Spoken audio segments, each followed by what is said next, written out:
के तपाईँ आफ्नो बानी बदल्न खोजिराख्नु भएको छ? कतिपय नराम्रा बानी मेरो छन् भन्ने थाहा हुँदै पनि बदल्न सकिरहनु भएको छैन? बदल्छु बदल्छु भन, तर पनि उही गल्ती दोहोऱ्याइरहनु भएको छ। त्यसो भने यो भिडियो तपाईँहरूको लागि हो। अन्तिमसम्म भिडियो हेर्नु होला। मेरो च्यानल सब्स्क्राइब गर्नुभएको छैन भने सब्स्क्राइब गर्नुहोला, लाइक शेयर कमेन्ट गर्न नबिर्सिनु होला।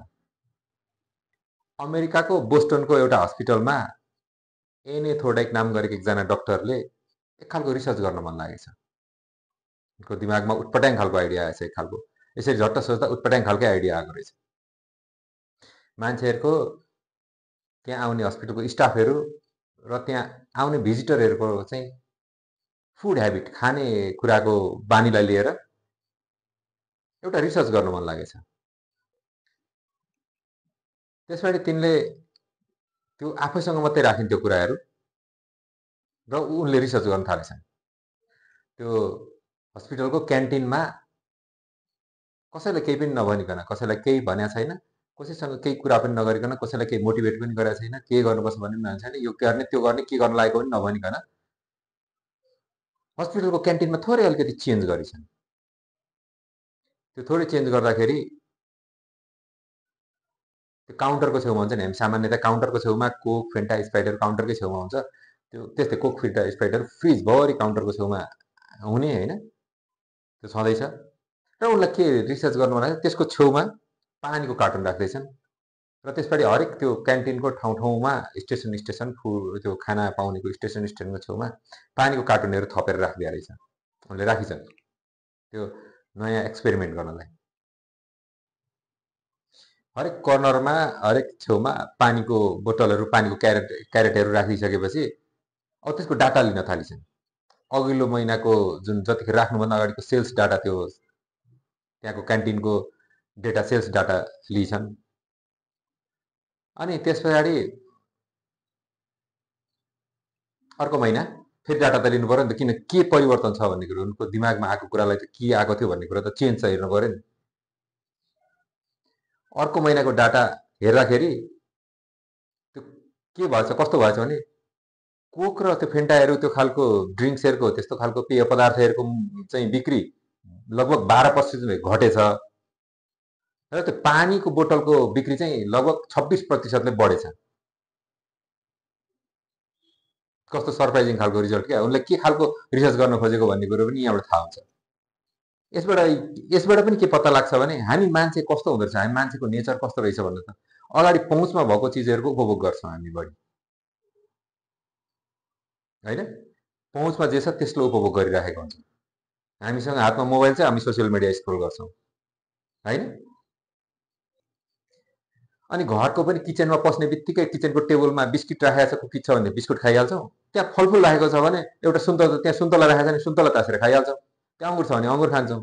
भनेको मतलब त्यहाँ जे छ त्यही उपभोग गर्छौँ हामीले पहुँचमा। त्यो अर्को चिज खोज्नेतिर खासै जाँदैनौँ, एकदम रियरली। तर जे छ पहिले आउँछ हातमा त्यसलाई चाहिँ अलिकति भए उपभोग गरिहाल्छ हामी। हाम्रो आदत त्यस्तो छ, यो ह्युमन नेचर हो, ह्युमन साइकोलोजी। हाम्रो मान्छेको आदतै त्यस्तो खालको छ, बनावटै त्यस्तो खालको भएको छ। सबैले हामीले त्यही नै गर्छौँ। यो डिपार्टमेन्टल स्टोरमा जाँदाखेरि त्यो महँगो महँगो चिज अर्थात् भनौँ यो चक्लेटहरू, यो चिजहरू केटाकेटी लिएर जाँदाखेरि त्यो चक्लेटहरू र त्यो खेलौनाहरू चाहिँ अगाडि राखिदिएको हुन्छ। किन उनीहरूलाई थाहा छ कि व्यापार कसरी गर्नुपर्छ भन्ने कुरो, त्यो मान्छेको यो आदतसँग खेलेको। किनभने मान्छे त्यहाँ केटाकेटीले जाने बित्तिकै चक्लेट र खेलौना देखेपछि नदेखुन्जेल चाहिँदैन, तर देखेपछि चाहियो चाहियो रुन्छ, रही कराई गर्छ, काउन्टरको अगाडि लडीबडी गर्छ, किनिदिनै पर्छ। त्यस्तै हो। तसर्थ साथीहरू, हामीले पनि आफूलाई केही परिवर्तन गर्नुपर्छ भने हाम्रो आदत परिवर्तन गर्नुपर्छ।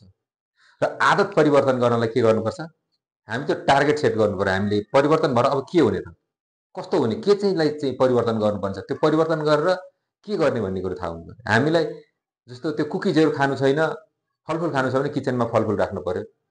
त्यो पहुँचमा त्यो फलफुल हुनु पर्यो, तब हामी फलफुल खान थाल्छौँ, हेल्दी खान्छौँ। हेल्दी खाना खानु छ भने त्यो हेल्दी खानाको त्यसरी चाहिँ हाम्रो पहुँचमा पुर्याउनु पर्यो।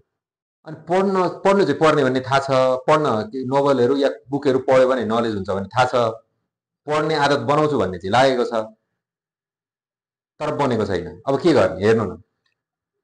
त्यस्तो छ भने हामीले हामीले पहिले उठ्ने बित्तिकै या सुत्ने बेलामा छेउमा हात लाग्ने बेलामा किताब राख्नु पर्यो नि, पहुँचमा पुग्नु पर्यो। किताब पहुँचमा पुगेपछि एक लाइन भए पनि पढिन्छ, एक प्याराग्राफ भए पनि पढिन्छ। पहुँचमा जे चिज परिवर्तन गर्न खोजे, जे हुन खोजेको त्यो चिज पहुँचमा राख्नु पर्यो। जे चिजबाट भाग्न खोज्यो त्यो पहुँचबाट भाग्न खोज्यो क्या सकेसम्म। किन हामी मर्निङ वाक जाँदाखेरि, बिहान मर्निङ वाक जाने मान्छे अधिकांशको मर्निङ वाक जाने बानी हुन्छ। मर्निङ वाक जाने बानीमा जाँदाखेरि बाटोमा चिया पसल देखेर यस्तो साथीहरू भेटेपछि चिया खाउँ खाउँ खाउँ लागिहाल्छ, चिया खान बसिहालिन्छ। त्यो चिया अभोइड गर्नु छ भने के गर्नु होइन? त्यो चिया चाहिँ चियाले असर गर्छ, चिया नखाउँ भन्नु आज साथीहरू भेट्यो चिया खाइहाल्यो। चिया पसल थियो बाटोमा, साथीहरू भेट्यो चिया खाइहाल्यो। यस्तै हुन्छ। तर चिया खानु छैन भने त्यो हिँड्ने बाटोको रुट अर्को चियाको बाटो नभएको त्यो रुटमा हिँड्न सकिन्छ नि। त्यसले के त्यो पहुँचबाट चाहिँ भाग्न पर्यो क्या सकेसम्म। त्यो पहुँचमा जहाँ जुन साथीहरू चिया खान भेटिन्छन् त्यो रुट नहिँडेर अर्को रुट हिँड्यो भने त्यो पहुँचबाट भाग्यो भने त्यो आदत छुट्छ, पक्का छुट्छ। तसर्थ साथीहरू अहिलेको डक्टरको रिसर्चबाट यो कुरो प्रमाणित भइसकेको छ कि हाम्रो पहुँचमा अहिले हामीले पनि सोच्दाखेरि अब तपाईँ हामीले नि सोच्न थालिसक्यौँ। वास्तवमा हो, अगाडि आइसकेपछि त्यसलाई हामीले उपभोग गर्ने हो। पहुँचमा छैन भने त्यो हामी उपभोग गर्नलाई एकदम रेयर केस, एकदमै हुन्छ। हामीले अनलाइन सपिङ अहिले हेर्छौँ, अनलाइनमा खोज्दै जाँदाखेरि अनलाइनमा नयाँ कुरा देखियो भने हामी अनावश्यक भए पनि चिज किन्छौँ, किन त्यो पहुँचमा छ नि त। हाम्रो पहुँचमा नभएको चिज त हामी किन्दैनौँ नि। त्यो डिपार्टमेन्टल स्टोरको कुरा पनि भन्यो होइन। तसर्थ हामीले आफू परिवर्तन हुनुपर्ने छ भने जे हुन खोजेका छौँ हामीले परिवर्तन, हाम्रो के कुरा परिवर्तन गर्नुपर्छ, त्यो राम्रो कुराहरूको बारेमा केही सामान छैन भने नोट गरेर भित्तामा स्टिकी नोटमा टाँसेर भए पनि त्यो सराउन्डिङमा चाहिँ त्यो पोजिटिभ कुरामा हामीले सकारात्मक परिवर्तन हुनुपर्छ। त्यो सराउन्डिङ नै सकारात्मक बनाउनु पर्यो। जस्तो फुल रोप्न मनपर्छ मलाई, फुल चाहिँ चाहिन्छ, फुलको आवश्यकता छ भने एक दिन मेहनत गरेर गमला र फुल ल्याएर रोपेर त्यहाँ अगाडि राख्यो भने अर्को दिन त्यो ओइलाको देखेपछि पानी हाल्न मन लाग्छ, हाल्नै पर्छ। त्यो अगाडि देखेपछि, त्यो पहुँचमा भइसकेपछि, त्यो देखेपछि, नदेखुन्जेलसम्म केही पनि थिएन नि। अब हरेक कुरालाई चाहिँ हाम्रो सराउन्डिङमा त्यस्तो खालको बनाउँ। त्यसो हो भने हाम्रो आफ्नो परिवर्तन हामीले गर्नै पर्दैन, आफै परिवर्तन हुन्छ।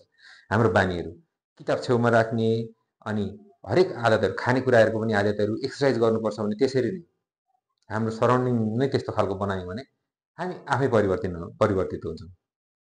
यहाँलाई यो भिडियो कस्तो लाग्यो? अन्तिमसम्म हेर्नुभएकोमा धन्यवाद। मेरो च्यानल सब्सक्राइब गर्नुभएको छ भने सब्सक्राइब गर्नु होला। Mindful journey with Raju. म फेरि पनि यस्तै मोटिभेसनल र इन्सपिरेसनल भिडियो लिएर आउने नै छु।